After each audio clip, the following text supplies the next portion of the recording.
Hello everyone, welcome back to my channel, or if you're new, welcome. This is a new series that I am going to attempt to participate in. I'm going to do my very best to do as many of the postings as I possibly can. This is a collab called Scraps to Embellishments, and it goes along with a Facebook group that I'm in, Ginger's Corner, and it's all about in that group there are monthly and weekly swaps, and it's all about using your scraps and your stash that you already have on hand to create embellishments. And the majority of these embellishments are meant to be flat because we can join in swaps where we send these just in a regular standard like letter size envelope for like a couple postage stamps. So these are supposed to be low cost swaps that you can enter. And this collab, Ginger Bush, who is the main administrator of the group, it's her group, she created this this collab last year. I did the very first video in January, and then I kind of went AWOL. It just seemed like I would forget throughout the week, and the videos were to be posted every Saturday, and I just kind of fell behind. And so hopefully this year I can keep up with it a little bit better. We just need to do at least one video a month to remain active as a participant.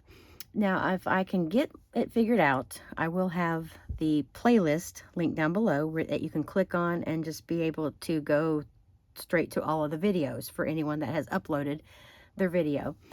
If not, by the next time I do a video, hopefully I'll have it figured out. But I will have a list of all the participants down in the description, so you can individually click on them if I am not able to get my video saved into the playlist for this time. But for this time around, the theme is called Whiteout. And like I said, these videos coincide with the swaps in Ginger's Corner Facebook group. The swap is called Whiteout, and it's all about using the color white to make it's got to be at least 2 layers for an embellishment. And like I said, you try to keep these as flat as possible so that it keeps the postage down. That is very difficult for me because I love to layer the crap out of things. I love to use bulky and dimensional stickers and embellishments and lots of bling, flowers like the paper flowers. I love to really just add up on my embellishments.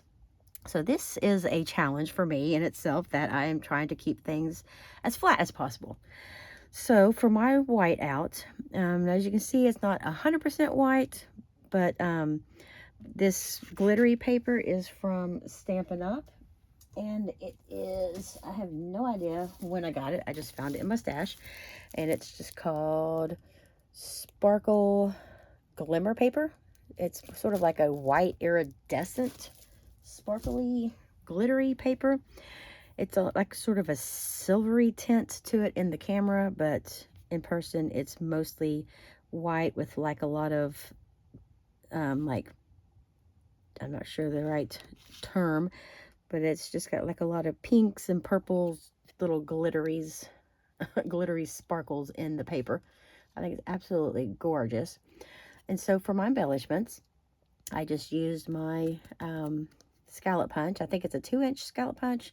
And of course, my go-to favorite punch in the world is the Starburst punch from Stampin' Up! And it fits perfectly inside this 2-inch scallop. I'm not sure exactly what the size is. I think it might be 1 3/4, 1 7/8, something like that.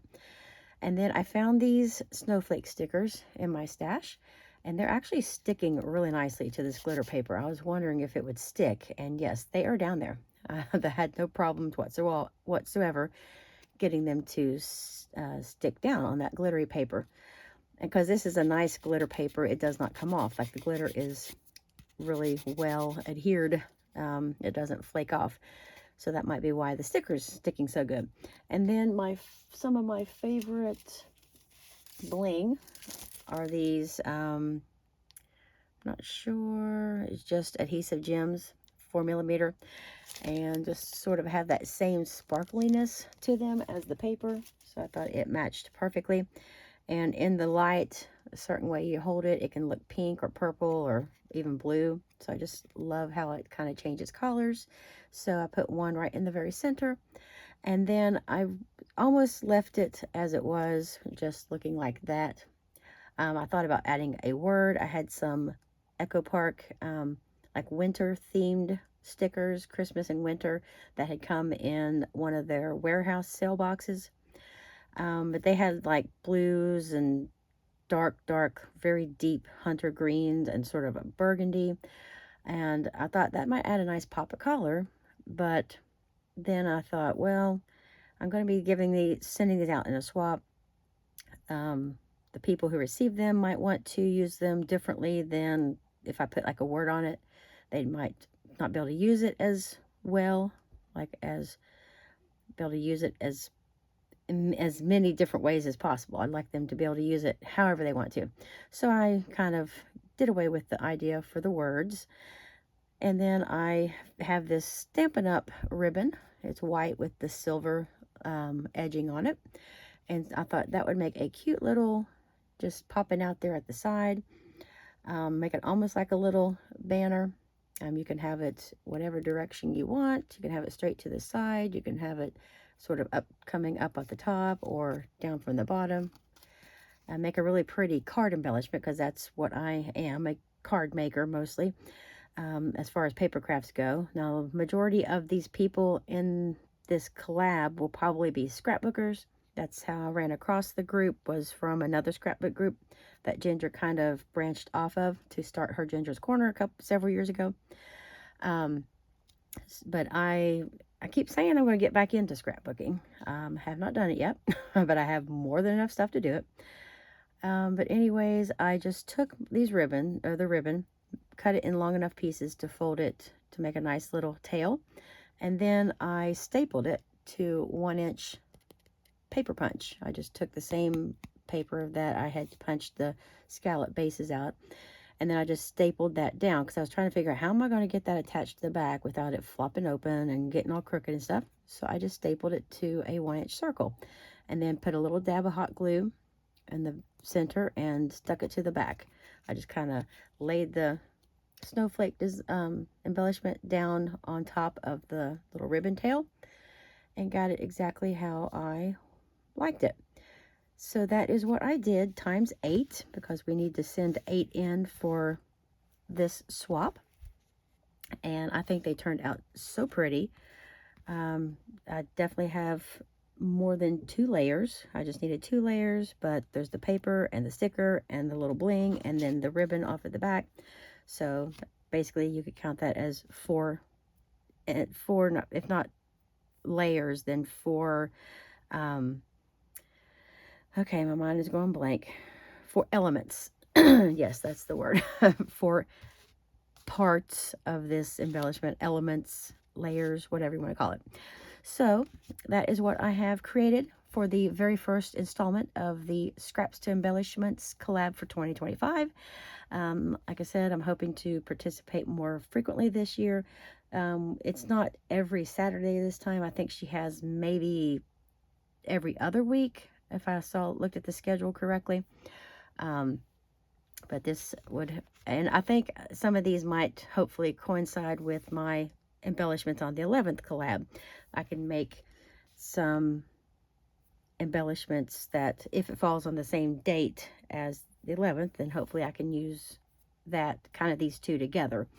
We are allowed to kind of put this video along with another video as long as we link the details of this collab. So that would be nice to hopefully just take care of 2 things at once. But anyways, this has been long enough, so I just wanted to share real quickly what I have created for the first video of this collab. And please check out the other participants. There might be some channels that would have, you know, things that interest you if you're into scrapbooking. Definitely a lot of talented ladies that really make gorgeous embellishments. They use a lot of like Cricut and dyes and stuff like that. So you basically can definitely get lots of ideas and be inspired. But thank you so much for stopping by. Hope you all are having a great end of year 2024. And I will see everyone in my next video, which would be next year after this. So take care, everyone. Bye.